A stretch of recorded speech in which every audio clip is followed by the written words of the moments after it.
Live from the CBS Broadcast Center in Philadelphia, this is CBS 3 Eyewitness News on the CW Philly. Terrorizing moment as a store employee and customer are held at gunpoint. Good evening, everyone. I'm Yuki Washington. I'm Jessica Dean. Authorities say the suspects got away with thousands of dollars in merchandise. Eyewitness News reporter Alexandria Hoff is in Manayunk right now with the very latest on this investigation. Alex. Well, Yuki, Jessica, the people inside of that store were not injured, but here on scene, they were understandably shaken. We're not used to this. This was not the time nor the place where anyone expected a robbery of this kind. The 4300 block of Main Street between 5:30 and 6 o'clock, it's a very busy thoroughfare for not only vehicles, but also pedestrian and foot traffic. Police combed through the high-end Manayunk consignment shop Remix following what police are calling a brazen armed robbery that took place around 6 p.m. According to police, a man entered the store with a silver handgun and ordered the female cashier into a dressing room and a male customer into the back of the building, tying both of them up.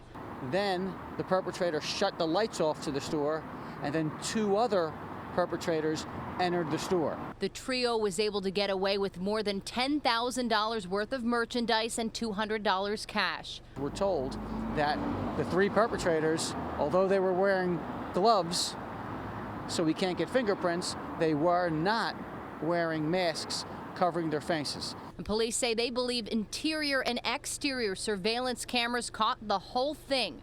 Longtime resident Patty Beal says in such a close-knit business community, incidents like this affect all. There's a lot more transient in the neighborhood, and real life comes to home.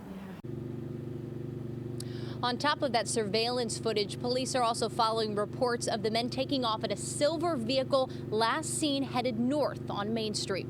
Reporting live in Manayunk, Alexandria Hoff, CBS 3 Eyewitness News. All right, Alex, thank you. We'll check out the mess left behind after an SUV plowed into a school in Felton, Delaware.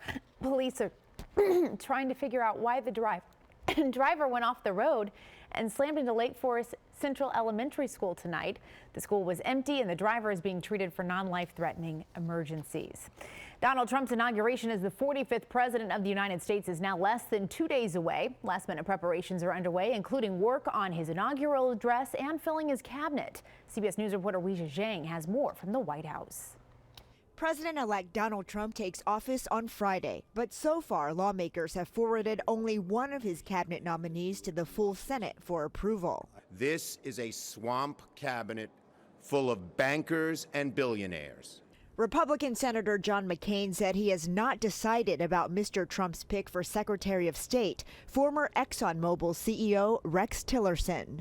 I am very concerned about someone who took a friendship award from Vladimir Putin, who is a butcher. And what Vladimir Putin is, he's a KGB agent. That's all. He wants to restore the Russian Empire. Mr. Trump is finessing his inauguration speech. CBS News has learned it will focus on economic growth and defeating terrorism. It's expected to run about 25 minutes. I think the American people are going to see a president inaugurated this Friday who is going to keep the promise he made on election night, to be president of all of the people of this country. But a new CBS News poll shows Mr. Trump may have some work to do to win over the American people. Only 32% of those polled have a favorable opinion of the president-elect, the lowest rating since the question was asked in 1981. Weijia Zhang for CBS 3 Eyewitness News. Law enforcement from our area is headed to Washington for the inauguration. Eyewitness News was there today as New Jersey State Troopers packed up for the trip. They'll be assisting in the security effort, which will be about 30,000 strong, with 3,000 officers from police forces all around the nation. We don't have our specific assignment yet. We'll be deputized and given that upon our arrival in D.C. Police officers from Ocean City, Summers Point, Atlantic City, Middle Township, and Wildwood will also be in Washington. 300 local students will stage a protest on the eve of the inauguration tomorrow. They'll march along the Ben Franklin Parkway to call for the passage of the Equal Rights Amendment. Eyewitness News spoke to their 16-year-old organizer.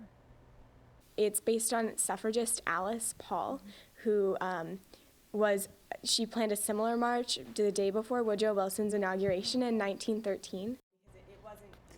The march begins at City Hall at noon. It will end at Aikens Oval. A tasty treat a Delaware County bakery is offering for inauguration parties has set off a cake controversy. Traub's Bakery in Prospect Park is selling a hat-shaped cake with President-elect Trump's campaign slogan written on it, "Make America Great Again." Some on Facebook say they love the dessert, but others now say they've had their last cake from Traub's. Traub's Bakery says they've been on the cutting edge of what's hot, no matter the controversy. We keep saying it's not a political statement. If Hillary won, I would have did my little research and came up with something creative. Traub's Make America Great Again cake sells for $7. It comes in red, white, blue, and pink. Be sure to stay with Eyewitness News for complete coverage of the inauguration of President Donald Trump. Jessica will be reporting live from Washington, D.C. tomorrow and Friday. We'll also have complete coverage online at cbsphilly.com. President Obama stepped behind the microphone today for the final news conference of his presidency. He said he offered President-elect Trump his best advice. I have offered my best advice, counsel, about certain issues, both foreign and domestic, and my working assumption is that having won an election opposed to a number of my initiatives and certain aspects of my vision for where the country needs to go, it is appropriate for him to go forward with his vision and his values. The president also said he will not be completely silent post-presidency. Former President George H.W. Bush remains in intensive care tonight. Doctors are treating the 92-year-old for pneumonia in Houston. Just this past Saturday, the 41st president was treated for shortness of breath. His wife, former First Lady Barbara Bush, is also in the hospital. Doctors are keeping her for observation after she experienced fatigue and coughing. Barbara Bush is 91. Patco has apologized to its riders for service troubles on the high-speed line. Patco's president says it's been a bad week with numerous delays and negative rider feedback. They say about 50 engines are in need of repair after the January 7th snowstorm. Patco also says the light powdery snow didn't melt for days and kept passing through the train's air filters. We get water inside the motors, and water and electricity do not mix, therefore we have failures. I am very sorry about the disruption and the inconvenience that people have gone through. Engine failures requiring immediate evacuations have happened sporadically over the last 2 weeks. On Tuesday morning, they had 4 in an hour and a half. We've also learned that 20 train cars are out of service for refurbishing. Well, the feud between New Jersey Governor Chris Christie and the Philadelphia Eagles fans goes back a little while. And the governor added some fuel to that fire today. Sports director Don Bell joins us now. Governor Christie not mincing words. He's very pointed on his feelings in this matter. He likes Dallas. That's his squad. He Yeah. rolls with the boys. Yeah. But you got to pay the consequences. This is one of my favorite stories of the day. Christie taking dead aim at Eagles Nation, and let's just say he wasn't playing nice. The Eagles do suck, and they've sucked for a long time. Much like the town. And their fans are generally angry, awful people. Chris Christie coming out swinging again. The governor of New Jersey, a die-hard Cowboys fan, co-hosted the Boomer and Carton show on our sister radio station, WFAN, in New York this morning. Christie calling out Eagles and Giants fans for their anger over his allegiance to Dallas. I understand why people are interested if you're a public figure as to who you root for. I get that part of it. They're interested, but the hostility, yes, I will tell you, that I take for being a Cowboys fan. And that hostility was evident here in Philadelphia back in December of 2014. Christie celebrated as the Cowboys coasted to a crushing defeat of the Eagles at the Link.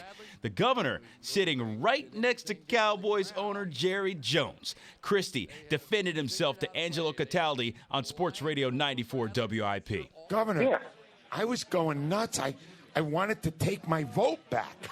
Well, listen, Angelo, I've been on your program. We've talked about the fact that I'm a Cowboys fan. This is my team.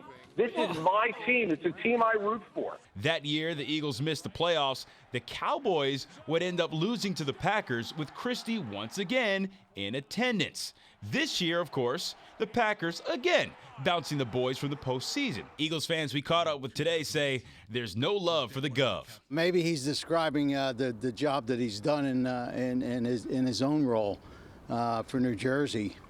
Leave the Eagles alone. The Eagles are going to do just fine. I think that's disgraceful. I think that a person in his position as governor of a state of New Jersey should have more forethought, more respect. Well, we reached out to Mayor Jim Kenney for his response earlier today. He replied by saying, "It's not fun anymore. I feel too bad for the guy." Talking about Chris Christie. Christie taking an L just like his Cowboys today. Very interesting. No love for the Gov. Nope. Check you out. Thank you, buddy. Appreciate it. Well, a mother is charged. Authorities say a Rhode Island woman took her children and ran nearly 30 years ago and never looked back. Find out why she says she did it. Also this. Jack saved our lives. You know, he woke us up. He got us out of the house during the fire. He saved us. Meet the dog that's being called a hero.